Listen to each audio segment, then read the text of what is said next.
pagi sahabat Alkitab, marilah kita memulai hari ini dengan perenungan akan firman Tuhan.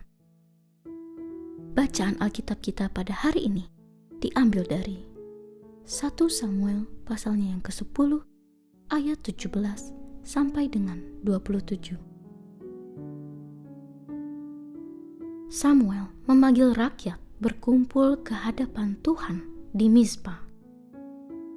Ia berkata kepada orang Israel, "Beginilah firman Tuhan, Allah Israel. Aku telah menuntun Israel keluar dari Mesir dan telah melepaskanmu dari tangan Mesir dan dari tangan semua kerajaan yang telah menindasmu. Tetapi sekarang kamu menolak Allahmu yang menyelamatkanmu dari segala malapetaka dan kesusahanmu dengan berkata kepadanya, 'Angkatlah seorang raja atas kami.' Jadi sekarang berdirilah di hadapan Tuhan menurut suku dan kaummu." Samuel menyuruh semua suku Israel tampil ke depan, lalu suku Benyamin kena undi. Ia menyuruh suku Benyamin tampil ke depan menurut kaum keluarganya, dan kaum keluarga Matri kena undi. Lalu Saul bin Kis kena undi. Tetapi ketika dicari, ia tidak ditemukan. Sebab itu, mereka meminta petunjuk lagi kepada Tuhan. "Apakah orang itu juga datang ke sini?" Tuhan menjawab, "Lihat, dia sedang bersembunyi di antara barang-barang." Lalu orang berlari ke sana dan menjemputnya. Ketika ia berdiri di antara orang banyak, ia lebih tinggi sebahu ke atas dari semua orang. Samuel berkata kepada seluruh bangsa itu, "Kamu lihat orang yang dipilih Tuhan itu? Tidak ada yang seperti dia di seluruh bangsa ini."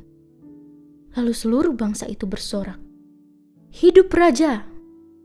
Samuel memberitahukan hak-hak kerajaan kepada bangsa itu.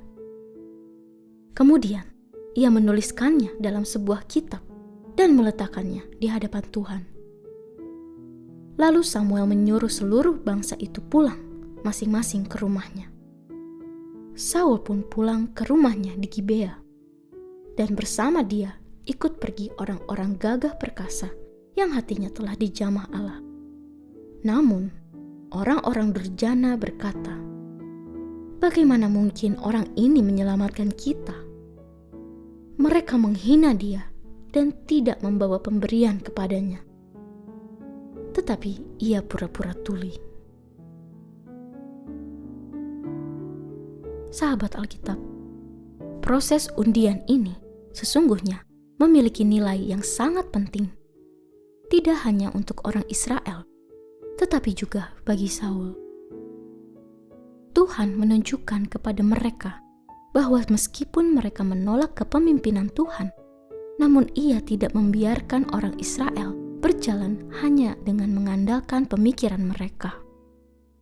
Inilah bentuk lain dari kasih Tuhan yang mewujud bagi orang Israel, sekaligus menjadi bentuk otoritas Tuhan yang berlaku atas mereka. Bagi Saul, proses pemilihan ini pun menjadi penegasan bahwa memang Tuhanlah yang menetapkannya menjadi raja atas Israel. Kualitas diri Saul sebagai orang yang dipilih Tuhan untuk menjadi raja pertama bagi Israel sesungguhnya sudah terlihat sejak momen pemilihannya. Pada saat ada sekelompok orang yang menolak Saul dengan menganggap rendah kemampuannya, Saul dapat bersikap bijaksana dan mampu menunjukkan pengendalian diri yang sangat baik. Alih-alih merespons dengan penuh amarah dan arogan, Saul justru memilih untuk menganggapnya sebagai angin lalu. Sikap pura-pura tuli yang dilakukan Saul terhadap orang-orang itu menunjukkan bahwa ia mampu mengendalikan dirinya dalam menghadapi sebuah persoalan dan memilih untuk memberikan perhatiannya kepada hal yang lebih penting. Hal ini pun akan terbukti pada perikop berikutnya. Sahabat Alkitab, sebagai umat yang percaya kepada Yesus Kristus, kita mengimani bahwa keberadaan kita saat ini bukanlah secara kebetulan. Ada rancangan damai sejahtera yang Tuhan sediakan bagi kita. Namun, hal ini bukan berarti hidup kita juga tanpa tantangan dan gangguan. Kisah Saul pun sudah menunjukkan bahwa bagi orang yang ditetapkan menjadi raja pertama bagi Israel, Saul tetap mengalami gangguan dan tantangan di tengah jalan hidup yang sudah Tuhan sediakan tersebut. Namun, Saul mampu menunjukkan kualitas dirinya sebagai orang yang dipilih Tuhan. Sekarang, kita pun memiliki tanggung jawab untuk menunjukkan kualitas hidup sebagai umat Tuhan.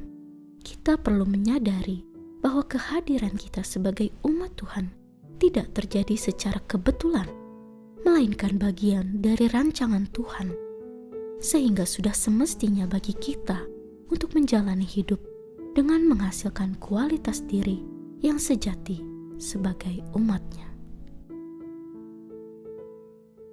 Mari kita berdoa. Selamat pagi Tuhan Yesus. Kami bersyukur atas rencana damai sejahtera-Mu bagi hidup kami. Bimbinglah kami ya Tuhan untuk menjalani hidup dengan kualitas iman yang sesuai dengan kehendak-Mu. Berikanlah kami kebijaksanaan dan pengendalian diri, seperti yang Engkau tunjukkan melalui Saul, agar kami dapat menghadapi setiap tantangan dengan sikap yang benar di hadapan-Mu. Kiranya hidup kami menjadi bukti atas pemilihan-Mu dan mampu memuliakan nama-Mu ya Tuhan. Terima kasih Tuhan Yesus, di dalam nama-Mu kami berdoa. Amin.